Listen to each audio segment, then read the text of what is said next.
first of all, I had never played Outer Worlds before. The second game has been like my first contact with the universe. And when I started playing the game, it really caught my eye, the whole like Art Nouveau mixed with retrofuturism kind of style.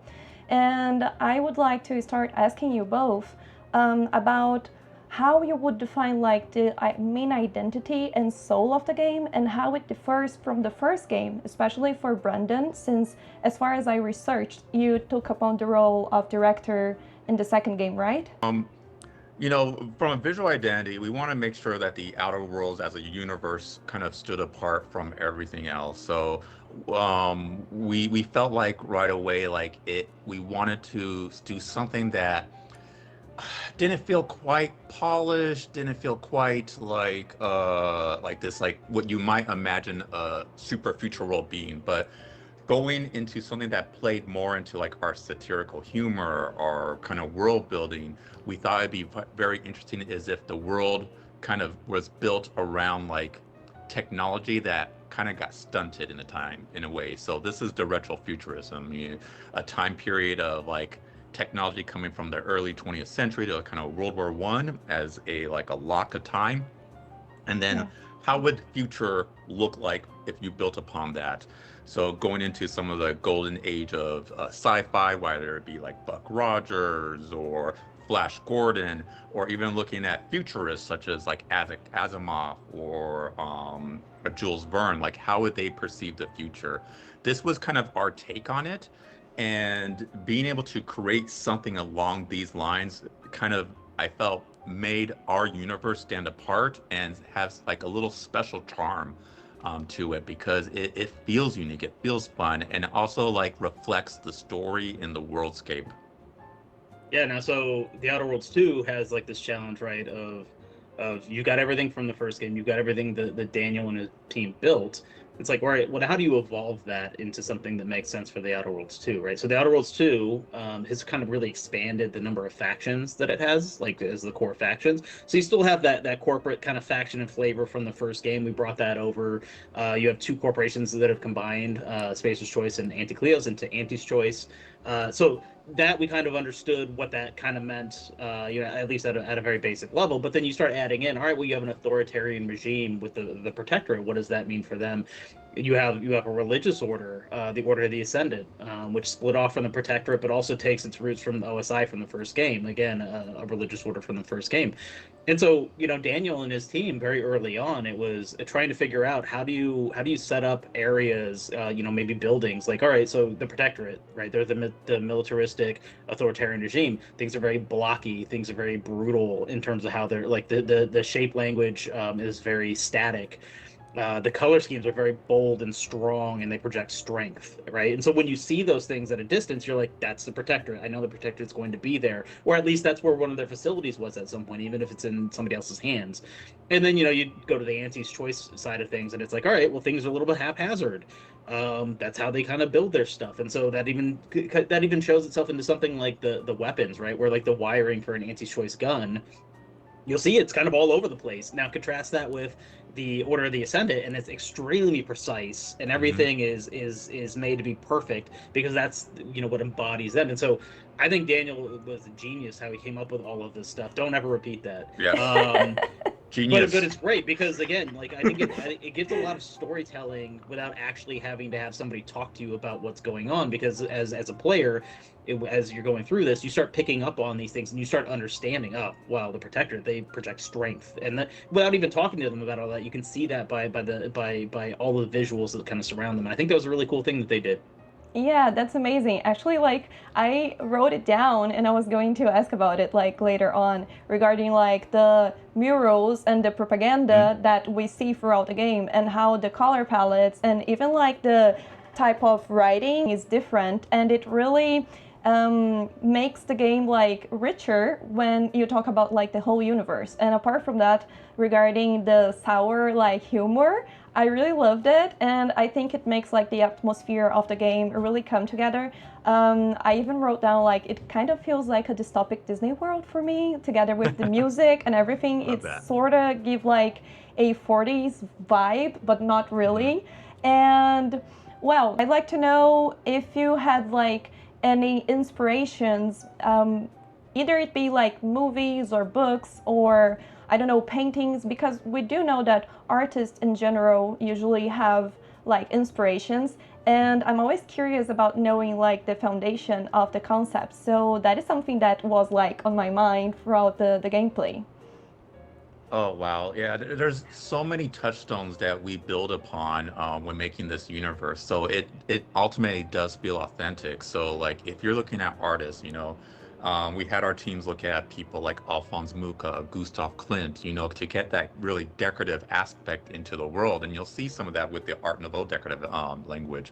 But then even going later on and seeing like what does Star Wars feel like? What does the movies like The Fifth Element feel like, which is very humorous in its tone and has like this like bold shapes in it. Like those are all great touchstones from especially the artistic standpoint. Um, and then I know like the narrative team has equal touchstones as well as the audio team as well.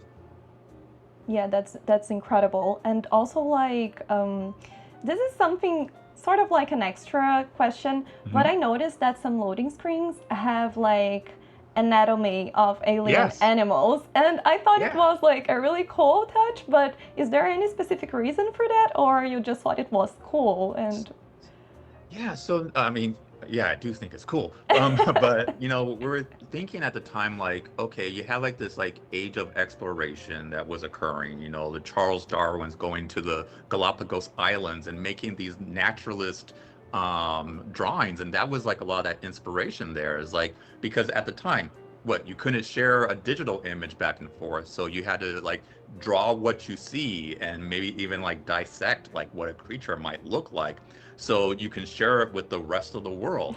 And that was the idea and impetus behind the those style of drawings. yeah, that is so cool because like it's some sort of curiosity, but it's something that Hmm. really like catches the eye when you're playing. And well, moving on, I still have like 7 minutes. Okay, I'm good. Oh yeah, you're good. So moving on for like specific places in the game and game mechanics, my favorite part so far of the game has been the planetarium section regarding like Hmm. the whole like ambience and also like regarding game mechanics. I loved the upgrades based on how we are playing. They are always like full of humor, and it's really fun to see how the game is perceiving me as a player. So I'd like to know if you have like any personal favorites regarding those upgrades and places in the game, either for gaming or art related like reasons. Yeah, so I mean, for the in terms of what area for ambiance that I like, I actually maybe I agree with you. I actually really enjoy the monastery. There's something that's much later on in the game that I think is just insanely badass, but I can't really talk about it because it's a little bit later. But the end game I actually would say is the real thing for me. But in terms Okay. of something earlier on that people would hit, I think that the monastery is great. And then in terms of systemic stuff that we've kind of added in, I think you're talking about the flaws, and I think that maybe my favorite flaw, because it's one that I can always use because it just matches my play style, is called overprepared, and it's because I reload all the time after doing a Oh, I few got that shots. one. Nope, you got it too. And I'm like, yeah, that just kind of matches how I play the game. So for me, it's just Yeah. like a nice little bonus. And like, yes, sometimes I actually do trigger the penalty because in the crazy firefight, maybe I forget to reload and I go through my entire clip. But that one I think is a lot of fun. Yeah, Yeah. indeed.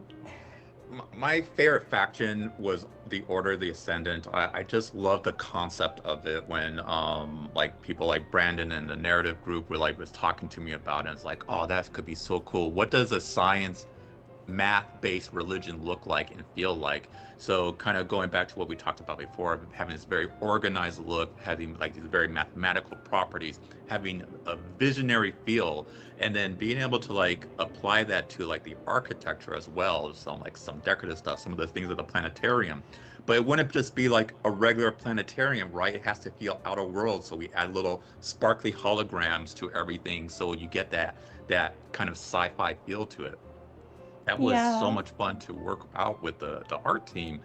And then as far as like, like flaws go, my favorite one, honestly, and I totally laughed when I heard this from the systems team, was the consumerism flaw that you get with the premium editions, because Oh. like you have to pre-order the game, and then it kind of mocks the player a little bit, tongue in cheek, saying like, "You pre-ordered the game, so here's your first flaw."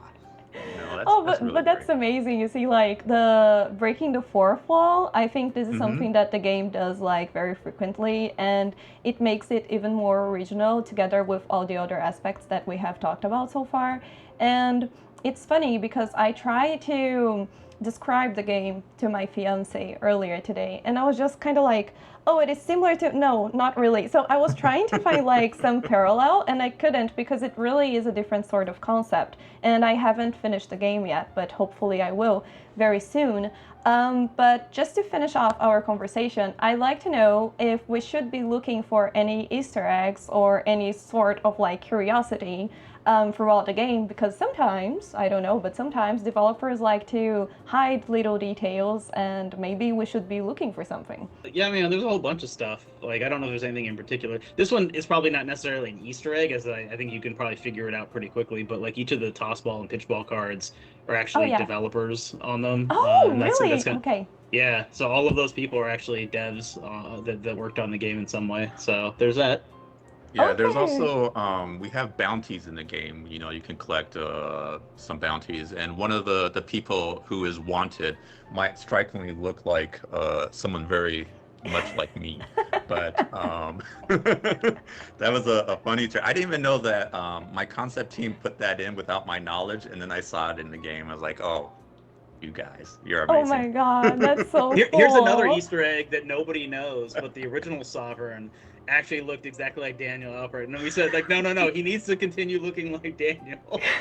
Daniel did not stick with that, though. No, we changed Oh enough. my We god. changed up. That's too much Okay. vanity on my part.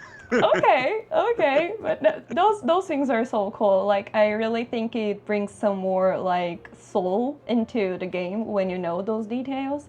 Mhm. Usually, I don't know if you guys will be able to see, but usually I collect like art books from different games. Mhm. So I don't know if you guys will release one for Outer Worlds, but if you do, I'll be looking out for it. Yes, we do Um, have an art book coming out, a hardcover yes. art book through Dark Horse Oh yeah. that will be coming out, I believe, in a month or so. Oh, Yeah, that's pretty soon. amazing. And Dark Horse is an excellent publisher, like the quality of the prints and everything. Hmm. But yeah, I'd like to thank you guys for taking the time to have a talk with me. I hope the launch of the game is a huge success. I'll keep playing it, and best of luck, and have a wonderful week. Yeah, Thank you Thank you pleasure very to very meet you much. You much. too. guys. Thank you very much. Bye bye.